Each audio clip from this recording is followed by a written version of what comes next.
ਕੀਟਾ ਅੰਦਰ ਕੀਟ ਕਰ ਦੋਸੀ ਦੋਸਤ ਤਰੇ, ਕਿ ਜਿਹੜੇ ਭਜਨ ਸਿਮਰਨ ਕਰਕੇ ਜੀਵਨ ਉੱਚਾ ਅਤੇ ਮਨ ਨੀਵਾ ਨਹੀਂ ਕਰਦੇ, ਉਸ ਪੁਰਸ਼ ਨੂੰ ਕੀੜਿਆਂ ਦੇ ਅੰਦਰ ਕੀੜਾ ਬਣਾ ਕੇ ਉਸ ਦੋਖੀ ਦੇ ਕੀਤੇ ਕਰਮਾਂ ਦੇ ਦੋਸ਼ ਉਸ ਦੇ ਜਿੰਮੇ ਧਰੇ ਜਾਂਦੇ ਹਨ, ਅਥਵਾ ਉਸ ਦੀ ਹਾਲਤ ਐਸੀ ਹੋ ਜਾਂਦੀ ਹੈ ਕਿ ਉਹ ਕੁੱਤਿਆਂ ਵਿੱਚ ਕੀੜਿਆਂ ਵਾਲਾ ਕੀਟ ਬਣਾਇਆ ਜਾਂਦਾ ਹੈ, ਅਤੇ ਕੋਹੜੀ ਲੋਕ ਵੀ ਉਸ 'ਤੇ ਦੋਸ਼ ਧਰਨ ਲੱਗ ਜਾਂਦੇ ਹਨ। ਐਸਾ ਪੁਰਸ਼ ਸੱਪ ਬਣਾਇਆ ਜਾਂਦਾ ਹੈ ਅਤੇ ਉਸ ਦੇ ਅਕਾਰਨ ਹੀ ਦੋਸ਼ੀ ਸਮਝ ਕੇ ਉਸ ਉੱਤੇ ਦੋਸ਼ ਧਰੇ ਜਾਂਦੇ ਹਨ ਕਿ ਇਹ ਡੰਗ ਮਾਰ ਕੇ ਮਾਰ ਦੇਵੇਗਾ। ਜੈਸਾ ਕਿ ਭਾਈ ਗੁਰਦਾਸ ਜੀ ਨੇ ਲਿਖਿਆ ਹੈ, ਸਬਦੂ ਮੰਦੀ ਸੱਪ ਜੌਨ ਸੱਪਾਂ ਵਿੱਚ ਕੋ ਜਾਤ ਕੋ ਭਾਈ। ਇੱਕ ਵਾਰੀ ਭਗਵਾਨ ਸ਼੍ਰੀ ਰਾਮਚੰਦਰ ਜੀ ਸਭਾ ਵਿੱਚ ਬੈਠੇ ਸਨ ਅਤੇ ਪਾਸ ਹੀ ਉਹਨਾਂ ਦੇ ਗੁਰੂ ਵਸ਼ਿਸ਼ਟ ਜੀ ਆਦਿ ਰਿਖੀ ਗਣ ਮਾਨਿਆ ਅਤੇ ਹੋਰ ਪੁਰਸ਼ ਸੁਭਾਇਮਾਨ ਸਨ। ਉਸ ਸਮੇਂ ਭਗਵਾਨ ਰਾਮਚੰਦਰ ਜੀ ਦੀ ਦ੍ਰਿਸ਼ਟੀ ਇੱਕ ਕੀੜੇ ਉੱਪਰ ਪਈ, ਜਿਸ ਦੀਆਂ ਪਿਛਲੀਆਂ 2 ਲੱਤਾਂ ਟੁੱਟੀਆਂ ਹੋਈਆਂ ਸਨ। ਉਹ ਕੀੜਾ ਵਾਰ-ਵਾਰ ਕੰਧ ਉੱਪਰ ਚੜ੍ਹਨ ਦੀ ਕੋਸ਼ਿਸ਼ ਕਰ ਰਿਹਾ ਸੀ। ਭਗਵਾਨ ਜੀ ਉਸ ਨੂੰ ਦੇਖ ਕੇ ਹੱਸ ਪਏ। ਤਦ ਵਸ਼ਿਸ਼ਟ ਜੀ ਨੇ ਸ਼੍ਰੀ ਰਾਮਚੰਦਰ ਜੀ ਨੂੰ ਹੱਸਣ ਦਾ ਕਾਰਨ ਪੁੱਛਿਆ, ਤਾਂ ਰਾਮਚੰਦਰ ਜੀ ਨੇ ਦੱਸਿਆ ਕਿ ਇਹ ਜੋ ਕੀੜਾ ਹੈ, ਇਹ 14 ਵਾਰ ਇੰਦਰ ਬਣ ਕੇ ਇੰਦਰਪੁਰੀ ਦਾ ਰਾਜ ਭੋਗ ਚੁੱਕਾ ਹੈ। ਅੱਜ ਇਸ ਦੀ ਇਹ ਹਾਲਤ ਹੈ।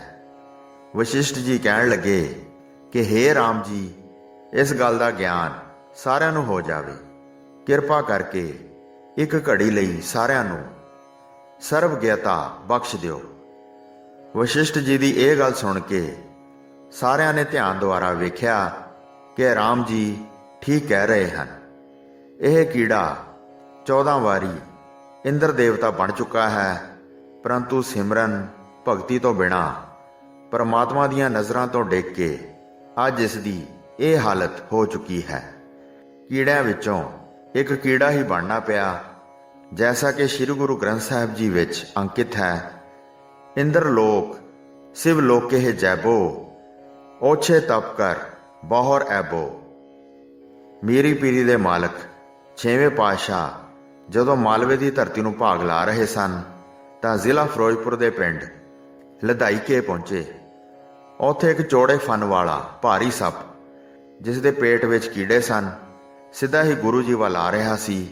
ਭਾਈ ਬਿਧੀ ਚੰਦ ਜੀ ਕਹਿਣ ਲੱਗੇ ਕਿ ਮਹਾਰਾਜ ਜੀ, ਬਹੁਤ ਹੀ ਖਤਰਨਾਕ ਸੱਪ ਸਿੱਧਾ ਹੀ ਆ ਰਿਹਾ ਹੈ।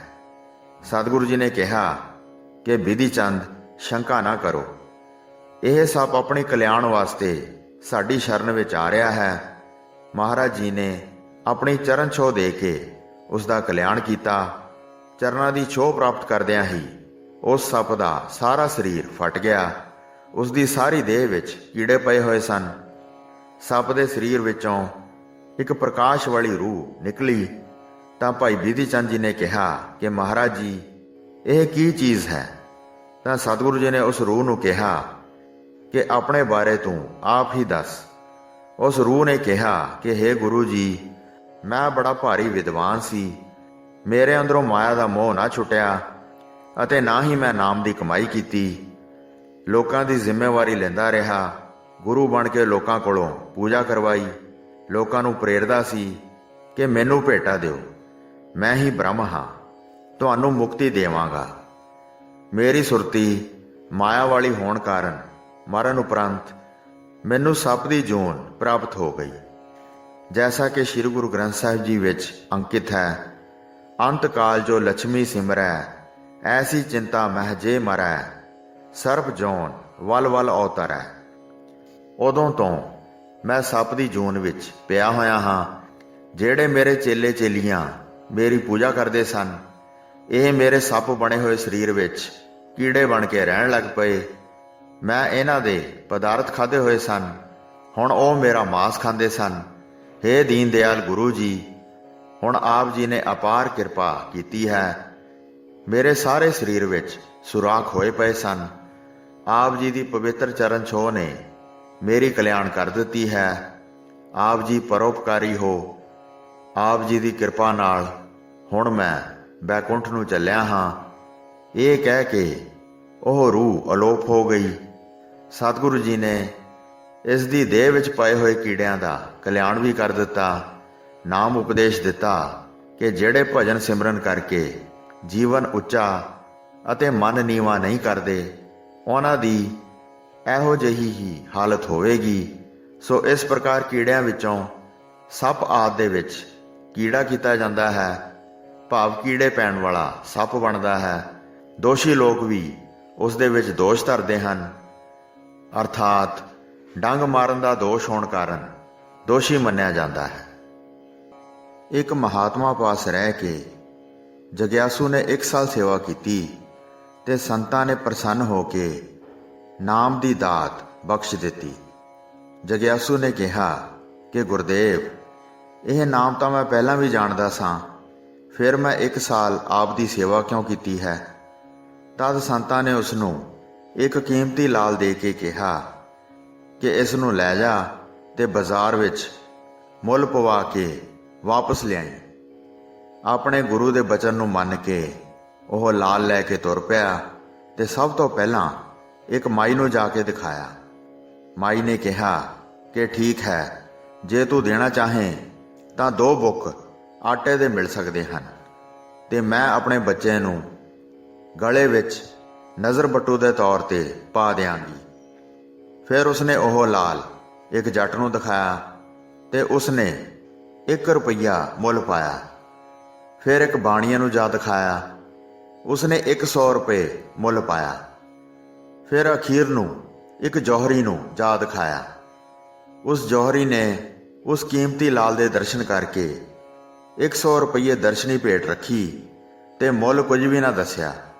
ਜਦੋਂ ਉਹ ਜਗਿਆਸੂ ਵਾਪਸ ਸੰਤਾਂ ਕੋਲ ਆਇਆ ਤਾਂ ਸੰਤਾਂ ਨੇ ਕਿਹਾ ਕਿ ਹੇ ਭਾਈ, ਪਰਮਾਤਮਾ ਦਾ ਨਾਮ ਵੀ ਇਸ ਲਾਲ ਦੀ ਨਿਆਈ ਹੈ। ਜਦੋਂ ਮਾਤਾ ਆਪਣੇ ਸੁੱਤੇ ਹੋਏ ਬੱਚੇ ਨੂੰ ਉਠਾ ਕੇ ਸਤਿਨਾਮ ਵਾਹਿਗੁਰੂ ਕਹਾਉਂਦੀ ਹੈ ਤਾਂ ਉਸ ਦਾ 2 ਬੁੱਕ ਆਟੇ ਦੇ ਤੁੱਲ ਮੁੱਲ ਪਾਉਣ ਦੀ ਨਿਆਈ ਹੈ। ਜਦੋਂ ਜੱਟ ਹਲ ਵਾਹੁੰਦਾ ਹੋਇਆ ਵਾਹਿਗੁਰੂ ਆਖਦਾ ਹੈ ਤਾਂ ਉਹ 1 ਰੁਪਈਏ ਮਾਤਰ ਹੀ ਮੁੱਲ ਪਾਉਣ ਦੀ ਨਿਆਈ ਹੈ। ਜਦੋਂ ਸਤਸੰਗਤ ਵਿੱਚ ਬੈਠ ਕੇ ਵਾਹਿਗੁਰੂ ਨੂੰ ਜਪੀਦਾ ਹੈ ਤਾਂ ਉਹ 100 ਰੁਪਏ ਦੇ ਤੁੱਲ ਮੁੱਲ ਪਾਉਣ ਦੀ ਨਿਆਈ ਹੈ। ਪਰੰਤੂ ਜਦੋਂ ਇਸ ਨਾਮ ਨੂੰ ਸਤਿਗੁਰਾਂ ਪਾਸੋਂ ਪ੍ਰਾਪਤ ਕਰਕੇ ਵਾਹਿਗੁਰੂ ਨੂੰ ਜਪੀਦਾ ਹੈ ਤਾਂ ਇਹ ਅਮੋਲਕ ਹੋ ਜਾਂਦਾ ਹੈ, ਜਿਸ ਦੀ ਕੀਮਤ ਨਹੀਂ ਆਖੀ ਜਾ ਸਕਦੀ। ਜਿਵੇਂ ਉਸ ਜੌਹਰੀ ਨੇ ਕੋਈ ਕੀਮਤ ਨਹੀਂ ਆਖੀ, ਭਾਵ ਗੁਰਮਤਿ ਅਨੁਸਾਰ ਨਾਮ ਜਪਣ ਦੀ ਹੀ ਵੱਡੀ ਮਹਿਮਾ ਹੈ। ਵੱਡੇ ਭਾਗਾਂ ਵਾਲੇ ਹਨ ਜਿਨ੍ਹਾਂ ਨੂੰ ਸੰਸਾਰ ਹਰਿਆ ਭਰਿਆ ਕਰਨ ਵਾਲੇ ਪ੍ਰਭੂ ਦੇ ਨਾਮ ਦੀ ਸ਼ਰਧਾ ਅਤੇ ਪ੍ਰਭੂ ਨਾਮ ਦੀ ਪਿਆਸ ਲੱਗੀ ਹੈ, ਜਿਨ੍ਹਾਂ ਦੇ ਮਨ ਵਿੱਚ ਪਰਮੇਸ਼ਰ ਦੀ ਪ੍ਰਾਪਤੀ ਦੀ ਸ਼ਰਧਾ ਹੈ, ਬਾਣੀ ਕਰਕੇ ਹਰੀ ਨਾਮ ਨੂੰ ਉਚਾਰਦੇ ਹਨ ਅਤੇ ਸਰੀਰ ਕਰਕੇ ਵੀ ਹਰੀ ਦੇ ਦਰਸ਼ਨਾਂ ਦੀ ਪਿਆਸ ਲੱਗੀ ਹੋਈ ਹੈ। ਅਥਵਾ ਜਿਨ੍ਹਾਂ ਨੂੰ ਮਨ ਬਾਣੀ ਸਰੀਰ ਕਰਕੇ ਸ਼ਰਧਾ ਰੂਪੀ ਪਿਆਸ ਲੱਗੀ ਹੈ, ਭਾਵ ਜਿਨ੍ਹਾਂ ਨੂੰ ਦਰਸ਼ਨਾਂ ਦੀ ਪਿਆਸ ਲੱਗੀ ਹੈ, ਉਹਨਾਂ ਦੀ ਮਹਾਰਾਜ ਨੇ ਹਰ ਹਰ ਨਾਮ ਦੀ ਸ਼ਰਧਾ ਨਾਲ ਤ੍ਰਿਸ਼ਨਾ ਰੂਪੀ ਪਿਆਸ ਮੇਟ ਦਿੱਤੀ ਹੈ। ਆਖਾਂ ਜੀਵਾਂ ਵਿਸਰੈ ਮਰ ਜਾਓ, ਆਖਣ ਔਖਾ ਸਾਚਾ ਨਾਉ। ਪੰਚਮ ਪਾਤਸ਼ਾਹ ਸ੍ਰੀ ਗੁਰੂ ਅਰਜਨ ਦੇਵ ਜੀ ਦੇ ਸਮੇਂ ਲਾਹੌਰ ਵਿੱਚ ਛੱਜੂ ਨਾਮ ਦਾ ਇੱਕ ਭਗਤ ਵਸਦਾ ਸੀ। ਇਹ ਭਾਟੀਆ ਖਾਨਦਾਨ ਨਾਲ ਸੰਬੰਧ ਰੱਖਦਾ ਸੀ ਤੇ ਸਰਾਫ ਦੀ ਕਿਰਤ ਕਰਦਾ ਸੀ। ਨਾਲ ਨਾਲ ਹਰ ਰੋਜ਼ ਪ੍ਰਭੂ ਦਾ ਸਿਮਰਨ ਕਰਕੇ ਆਪਣਾ ਜੀਵਨ ਸਫਲ ਕਰਨ ਦਾ ਯਤਨ ਕਰਦਾ। ਇੱਕ ਦਿਨ ਲਾਹੌਰ ਵਿੱਚ ਬੜੀ ਭਾਰੀ ਵਰਖਾ ਹੋਈ। ਕੁਝ ਨਿੱਤ ਦੀ ਮਜ਼ਦੂਰੀ ਕਰਨ ਵਾਲੇ ਮਜ਼ਦੂਰ ਛੱਜੂ ਦੇ ਮਕਾਨ ਹੇਠ ਆ ਕੇ ਖੜੇ ਹੋ ਗਏ। ਜਦੋਂ ਭਗਤ ਜੀ ਨੇ ਉਹਨਾਂ ਨੂੰ ਉਦਾਸ ਖੜੇ ਦੇਖਿਆ ਤਾਂ ਪੁੱਛਿਆ ਕਿ ਭਾਈ, ਤੁਹਾਡੀ ਉਦਾਸੀ ਦਾ ਕੀ ਕਾਰਨ ਹੈ? ਮਜ਼ਦੂਰਾਂ ਨੇ ਕਿਹਾ ਕਿ ਅਸੀਂ ਹਰ ਰੋਜ਼ ਮਜ਼ਦੂਰੀ ਕਰਕੇ ਆਪਣੇ ਪਰਿਵਾਰ ਦਾ ਪੇਟ ਭਰਦੇ ਹਾਂ। ਅੱਜ ਵਰਖਾ ਕਾਰਨ ਮਜ਼ਦੂਰੀ ਨਹੀਂ ਮਿਲੀ, ਇਸ ਕਰਕੇ ਦੁਖੀ ਹਾਂ। ਛੱਜੂ ਨੇ ਕਿਹਾ ਕਿ ਤੁਸੀਂ ਚਿੰਤਾ ਨਾ ਕਰੋ, ਮੈਂ ਤੁਹਾਨੂੰ ਕੰਮ ਦਿੰਦਾ ਹਾਂ। ਮਜ਼ਦੂਰੀ ਦੇ ਪੈਸੇ ਤੁਸੀਂ ਨਿੱਤ ਦੀ ਮਜ਼ਦੂਰੀ ਨਾਲੋਂ ਜ਼ਿਆਦਾ 4 ਆਨੇ ਦੇ 8 ਆਨੇ ਦੇਵਾਂਗਾ, ਪਰ ਮਨ ਲਗਾ ਕੇ ਕੰਮ ਕਰਨਾ ਹੈ। ਮਜ਼ਦੂਰਾਂ ਨੇ ਕਿਹਾ ਕਿ ਮਹਾਰਾਜ, ਸਤ ਬਚਨ ਹੈ। ਭਗਤ ਛੱਜੂ ਨੇ ਉਹਨਾਂ ਨੂੰ ਇੱਕ ਇੱਕ ਮਾਲਾ ਦੇ ਕੇ ਵੱਖਰੇ ਵੱਖਰੇ ਬਿਠਾ ਦਿੱਤਾ ਤੇ ਪਰਮੇਸ਼ਰ ਦਾ ਨਾਂ ਜਪਣ ਲਈ ਕਿਹਾ। ਕੁਝ ਕੁ ਸਮਾਂ ਜਪਦੇ ਰਹੇ, ਫਿਰ ਇੱਧਰ ਉੱਧਰ ਤੱਕਣ ਲੱਗੇ। ਬੈਠੇ ਬੈਠੇ ਪਾਸੇ ਪਰਤਣ ਲੱਗੇ।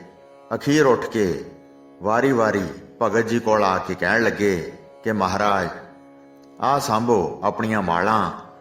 ਇਹੋ ਜਿਹੇ ਔਖੇ ਕੰਮ ਨਾਲੋਂ ਤਾਂ ਭੁੱਖੇ ਰਹਿਣਾ ਹੀ ਚੰਗਾ ਹੈ। ਇਹ ਕਹਿ ਕੇ ਮਾਲਾ ਸੁੱਟ ਕੇ ਚਲੇ ਗਏ। ਭਾਵ ਪ੍ਰਭੂ ਦਾ ਨਾਮ ਜਪਣਾ ਬੜਾ ਔਖਾ ਹੈ। ਛੱਜੂ ਦੀ ਮਾਰਬਲ ਦੀ ਸਮਾਧੀ ਬਣੀ ਹੈ ਅਤੇ ਉਸ ਦੀ ਦੁਕਾਨ ਵਾਲੀ ਜਗ੍ਹਾ ਮਹਾਰਾਜਾ ਰਣਜੀਤ ਸਿੰਘ ਨੇ ਸੁੰਦਰ ਮੰਦਰ ਬਣਾ ਦਿੱਤਾ ਸੀ। ਇਸ ਦੇ ਚੁਬਾਰੇ ਤੋਂ ਹੀ ਪੰਜਾਬੀ 'ਚ ਕਹਾਵਤ ਪ੍ਰਚਲਿਤ ਹੈ ਕਿ ਜੋ ਸੁੱਖ ਛੱਜੂ ਦੇ ਚੁਬਾਰੇ, ਨਾ ਬਲਖ ਨਾ ਬੁਖਾਰੇ। ਇਸੇ ਤਰ੍ਹਾਂ ਦਸ਼ਮੇਸ਼ ਪਿਤਾ ਸ੍ਰੀ ਗੁਰੂ ਗੋਬਿੰਦ ਸਿੰਘ ਜੀ ਮਹਾਰਾਜ ਕੋਲ ਇੱਕ ਦਿਨ ਕੁਝ ਬ੍ਰਾਹਮਣਾਂ ਨੇ ਆ ਕੇ ਬੇਨਤੀ ਕੀਤੀ ਕਿ ਸਤਿਗੁਰੂ ਜੀ, ਆਪ ਦੇ ਅਵਤਾਰ ਹੁੰਦਿਆਂ ਹੋਇਆਂ ਅਸੀਂ ਬੜੇ ਦੁਖੀ ਅਤੇ ਔਖੇ ਹਾਂ। ਹੁਣ ਲੋਕ ਸਾਡਾ ਸਤਿਕਾਰ ਤੇ ਪੂਜਾ ਨਹੀਂ ਕਰਦੇ। ਸਾਰੇ ਗੁਜ਼ਰਾਨ ਬੰਦ ਹੋ ਗਏ ਹਨ। ਆਪ ਸਾਡੇ ਉੱਤੇ ਵੀ ਕਿਰਪਾ ਕਰੋ। ਸਤਿਗੁਰਾਂ ਨੇ ਕਿਹਾ ਕਿ ਅਸੀਂ ਤੁਹਾਨੂੰ ਜੋ ਆਖਾਂਗੇ ਕਿ ਉਹ ਮੰਨੋਗੇ? ਤਾਂ ਬ੍ਰਾਹਮਣ ਕਹਿਣ ਲੱਗੇ ਕਿ ਮਹਾਰਾਜ, ਜੇਕਰ ਰੋਜ਼ੀ ਰੋਟੀ ਮਿਲਦੀ ਹੋਵੇ ਤਾਂ ਕਿਉਂ ਨਹੀਂ ਮੰਨਾਂਗੇ? ਜ਼ਰੂਰ ਮੰਨਾਂਗੇ। ਸਤਿਗੁਰਾਂ ਨੇ ਉਹਨਾਂ ਬ੍ਰਾਹਮਣਾਂ ਨੂੰ ਕਿਹਾ ਕਿ ਤੁਸੀਂ ਹਰ ਰੋਜ਼ ਇੱਥੇ ਬੈਠ ਕੇ 3 ਪਹਿਰ ਪ੍ਰਭੂ ਦਾ ਨਾਮ ਜਪਣਾ ਹੈ। ਉਸ ਦੇ ਬਦਲੇ ਤੁਹਾਨੂੰ ਹਰ ਰੋਜ਼ 5-5 ਮੋਹਰਾਂ ਨਗਦ, ਖਾਣ ਪੀਣ ਨੂੰ ਚੰਗੇ ਭੋਜਨ ਤੇ ਪਹਿਨਣ ਨੂੰ ਚੰਗੇ ਕੱਪੜੇ ਮਿਲ ਜਾਇਆ ਕਰਨਗੇ। ਬ੍ਰਾਹਮਣਾਂ ਨੇ ਕਿਹਾ ਕਿ ਮਹਾਰਾਜ ਠੀਕ ਹੈ। ਸਤਿਗੁਰਾਂ ਦੇ ਹੁਕਮ ਅਨੁਸਾਰ ਸਾਰੇ ਬ੍ਰਾਹਮਣ ਵੱਖ-ਵੱਖ ਥਾਵਾਂ ਤੇ ਬੈਠ ਕੇ ਨਾਮ ਜਪਣ ਲੱਗੇ।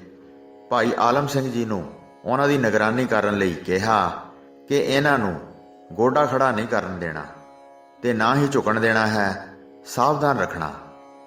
ਸਾਰਾ ਦਿਨ ਬੀਤ ਜਾਣ ਤੇ ਸਤਿਗੁਰਾਂ ਪਾਸ ਹਾਜ਼ਰ ਹੋਏ। ਗੁਰੂ ਜੀ ਨੇ ਉਹਨਾਂ ਨੂੰ ਘਿਓ, ਖੰਡ ਆਦਿ ਵਧੀਆ ਸਨੇਹਿਤ ਭੋਜਨ ਕਹਿ ਕੇ ਛਕਾਏ ਤੇ 5-5 ਮੋਹਰਾਂ ਤੇ ਬਸਤਰ ਦੇ ਕੇ ਕਿਹਾ ਕਿ ਤੁਸੀਂ ਇਸੇ ਤਰ੍ਹਾਂ ਹਰ ਰੋਜ਼ ਨਾਮ ਜਪਣਾ ਹੈ। ਪਰ ਬ੍ਰਾਹਮਣ ਬੈਠਣ ਵੱਲੋਂ ਤੰਗ ਹੋਣ ਕਰਕੇ ਕਹਿਣ ਲੱਗੇ ਕਿ ਮਹਾਰਾਜ ਜੀ, ਜੋ ਹੋਇਆ ਇਹੋ ਬਹੁਤ ਹੈ। ਸਾਥੋਂ ਇਹ ਔਖਾ ਕੰਮ ਨਹੀਂ ਹੋ ਸਕਦਾ। ਇਸ ਦੇ ਨਾਲੋਂ ਸਾਡਾ ਪੱਤਰੀ ਵਾਚਣਾ ਹੀ ਠੀਕ ਹੈ। ਇਸ ਦੇ ਨਾਲ ਹੀ ਗੁਜ਼ਾਰਾ ਕਰ ਲਵਾਂਗੇ। ਇਹ ਕਹਿੰਦੇ ਹੋਏ ਨਮਸਕਾਰ ਕਰਕੇ ਵਿਦਾ ਹੋ ਗਏ। ਭਾਵ ਪ੍ਰਭੂ ਦਾ ਨਾਮ ਜਪਣਾ ਬੜਾ ਔਖਾ ਹੈ। ਇਸੇ ਤਰ੍ਹਾਂ ਭਗਤ ਸ਼ੇਖ ਫਰੀਦ ਪਰਮੇਸ਼ਰ ਦੀ ਪ੍ਰਾਪਤੀ ਲਈ ਬੰਦਗੀ ਕਰਨ ਲਈ ਬਾਹਰ ਜੰਗਲਾਂ ਵਿੱਚ ਗਏ। ਬਹੁਤ ਸਮਾਂ ਅਤਿਅੰਤ ਕਠਿਨ ਬੰਦਗੀ ਕਰਨ ਤੋਂ ਉਹਨਾਂ ਨੂੰ ਅੱਲਾ ਦੀ ਪ੍ਰਾਪਤੀ ਹੋਈ। ਇੱਕ ਦਿਨ ਫਰੀਦ ਜੀ ਆਪਣੀ ਮਾਤਾ ਜੀ ਨੂੰ ਮਿਲਣ ਲਈ ਆਏ। ਭਗਤ ਜੀ ਦੇ ਭਰਾਵਾਂ ਨੇ ਸਾਰੀ ਜਾਇਦਾਦ ਪਦਾਰਥ ਆਦਿਕ ਖੋਹ ਲਏ ਸਨ ਤੇ ਮਾਤਾ ਜੀ ਬਾਹਰ ਕੁੱਲੀ ਵਿੱਚ ਰਹਿਣ ਲੱਗ ਪਏ ਸਨ। ਭਗਤ ਫਰੀਦ ਜੀ ਦੇ ਮਾਤਾ ਜੀ ਵੀ ਬੰਦਗੀ ਕਰਨ ਵਾਲੇ ਸਨ। ਉਹ ਉੱਥੇ ਹੀ ਬੈਠ ਕੇ ਖੁਦਾ ਦੀ ਬੰਦਗੀ ਵਿੱਚ ਲੱਗੇ ਰਹਿੰਦੇ ਸਨ। ਜਿਸ ਵੇਲੇ ਉਹਨਾਂ ਨੇ ਭਗਤ ਫਰੀਦ ਜੀ ਨੂੰ ਖੁਦਾ ਦੀ ਬੰਦਗੀ ਵਾਲੇ ਪਾਸੇ ਲਾਇਆ ਤਾਂ ਉਦੋਂ ਆਪ ਨੇ ਮੁਸੱਲੇ ਦੇ ਹੇਠਾਂ ਸ਼ੱਕਰ ਦੀ ਪੂੜੀ ਲੁਕਾ ਕੇ ਰੱਖ ਦੇਣੀ ਤੇ ਕਹਿਣਾ ਕਿ ਖੁਦਾ ਤੇਰੀ ਬੰਦਗੀ ਤੋਂ ਖੁਸ਼ ਹੋ ਕੇ ਤੈਨੂੰ ਸ਼ੱਕਰ ਦਿੰਦਾ ਹੈ। ਫਰੀਦ ਜੀ ਸ਼ੱਕਰ ਖਾ ਕੇ ਬਹੁਤ ਖੁਸ਼ ਹੁੰਦੇ ਸਨ। ਜਦੋਂ ਫਰੀਦ ਜੀ ਆਪਣੀ ਮਾਤਾ ਜੀ ਕੋਲ ਆਏ ਤਾਂ ਮਾਤਾ ਜੀ ਭਗਤ ਦੇ ਦਰਸ਼ਨ ਕਰਕੇ ਬਹੁਤ ਖੁਸ਼ ਹੋਏ ਤੇ ਚਾਅ ਨਾਲ ਕਿਹਾ ਕਿ ਹੇ ਸੁਪੁੱਤਰ, ਜੇ ਮੇਰੇ ਕੋਲ 1 ਪਾਈਆ ਖੰਡ ਤੇ 1 ਪਾਈਆ ਘਿਓ ਹੁੰਦਾ ਤਾਂ ਤੇਰੇ ਆਉਣ ਦੀ ਖੁਸ਼ੀ ਵਿੱਚ ਰੱਬ ਦੇ ਪਿਆਰਿਆਂ ਨੂੰ ਕੜਾਹ ਬਣਾ ਕੇ ਛਕਾਉਂਦੀ। ਜੇ ਰੱਬ ਇੰਨੀ ਦਾਤ ਬਖਸ਼ੇ ਤਾਂ ਬਹੁਤ ਨਿਆਮਤ ਹੈ। ਭਗਤ ਫਰੀਦ ਜੀ ਨੇ ਕਿਹਾ ਕਿ ਮਾਤਾ ਜੀ, ਖੁਦਾ ਤੁਹਾਡੀ ਇੱਛਾ ਪੂਰੀ ਕਰੇਗਾ। ਇਹ ਕਹਿ ਕੇ ਭਗਤ ਜੀ ਬਾਹਰ ਜੰਗਲ ਵਿੱਚ ਬੰਦਗੀ ਕਰਨ ਲਈ ਚਲੇ ਗਏ। ਉਹਨਾਂ ਦੇ ਜਾਣ ਦੇ ਮਗਰੋਂ ਪਰਮਾਤਮਾ ਸੌਦਾਗਰ ਦਾ ਰੂਪ ਧਾਰਨ ਕਰਕੇ ਊਂਠਾਂ ਉੱਤੇ ਖੰਡ ਅਤੇ ਘਿਓ ਆਦਿਕ ਪਦਾਰਥ ਲੱਦ ਕੇ ਲਿਆਇਆ। ਆ ਕੇ ਕਿਹਾ ਕਿ ਮਾਤਾ ਜੀ, ਇਹ ਅੰਦਰ ਰੱਖ ਲਓ। ਸਾਰੀ ਕੁੱਲੀ ਘਿਓ, ਖੰਡ ਆਦਿਕ ਪਦਾਰਥਾਂ ਨਾਲ ਭਰ ਦਿੱਤੀ। ਜਦੋਂ ਸ਼ਾਮ ਦੇ ਵੇਲੇ ਭਗਤ ਜੀ ਘਰ ਵਾਪਸ ਆਏ ਤਾਂ ਮਾਤਾ ਜੀ ਨੂੰ ਕੁੱਲੀ ਤੋਂ ਬਾਹਰ ਬੈਠਿਆਂ ਵੇਖ ਕੇ ਪੁੱਛਿਆ ਕਿ ਆਪ ਜੀ ਬਾਹਰ ਕਿਉਂ ਬੈਠੇ ਹੋ? ਤਾਂ ਮਾਤਾ ਜੀ ਕਹਿੰਦੇ ਹਨ ਕਿ ਹੇ ਸੁਪੁੱਤਰ, ਕੋਈ ਰਾਜਾ ਆਇਆ ਸੀ। ਉਸਨੇ ਹੀ ਪਦਾਰਥਾਂ ਨਾਲ ਸਾਰੀ ਕੁੱਲੀ ਭਰ ਦਿੱਤੀ। ਭਗਤ ਫਰੀਦ ਜੀ ਕਹਿਣ ਲੱਗੇ ਕਿ ਉਹ ਤਾਂ ਖੁਦਾ ਆਪ ਹੀ ਤੁਹਾਡੀ ਮੰਗ ਪੂਰੀ ਕਰਨ ਲਈ ਆਇਆ ਸੀ। ਮਾਤਾ ਜੀ ਨੇ ਕਿਹਾ ਕਿ ਮੈਂ ਤਾਂ ਇੱਕ ਪਾਈਆ ਮੰਗਿਆ ਸੀ। ਭਗਤ ਜੀ ਕਹਿੰਦੇ ਹਨ ਕਿ ਮਾਤਾ ਜੀ, ਜਿੰਨਾ ਵੱਡਾ ਉਹ ਖੁਦਾ ਆਪ ਹੈ, ਉਸਦੇ ਪਾਈਏ ਵੀ ਉਤਨੇ ਹੀ ਵੱਡੇ ਹਨ। ਸੋ ਜਿਸ ਤਰ੍ਹਾਂ ਮਹਾਰਾਜ ਜੀ ਦਾ ਬਚਨ ਹੈ, ਜੇ ਵਡ ਆਪ ਤੇ ਵਡ ਤੇਰੀ ਦਾਤ, ਜਿਨ ਦਿਨ ਕਰ ਕੈ ਕੀਤੀ ਰਾਤ। ਸੱਚੇ ਪਾਤਸ਼ਾਹ ਸ੍ਰੀ ਗੁਰੂ ਨਾਨਕ ਦੇਵ ਜੀ ਫਰਮਾਉਂਦੇ ਹਨ ਕਿ ਜੋ ਜਗਿਆਸੂ ਉਸ ਪ੍ਰਭੂ ਦੇ ਨਾਮ ਨੂੰ ਜਪਦੇ ਹਨ, ਉਹ ਨੀਚਤਾਈ ਤੋਂ ਰਹਿਤ ਹੋ ਜਾਂਦੇ ਹਨ। ਹੋਈਆਂ ਭੁੱਲਾਂ ਚੁੱਕਾਂ ਦੀ ਖਿਮਾ ਬਖਸ਼ਣੀ ਜੀ। ਵਾਹਿਗੁਰੂ ਜੀ ਕਾ ਖਾਲਸਾ, ਵਾਹਿਗੁਰੂ ਜੀ ਕੀ ਫਤਿਹ।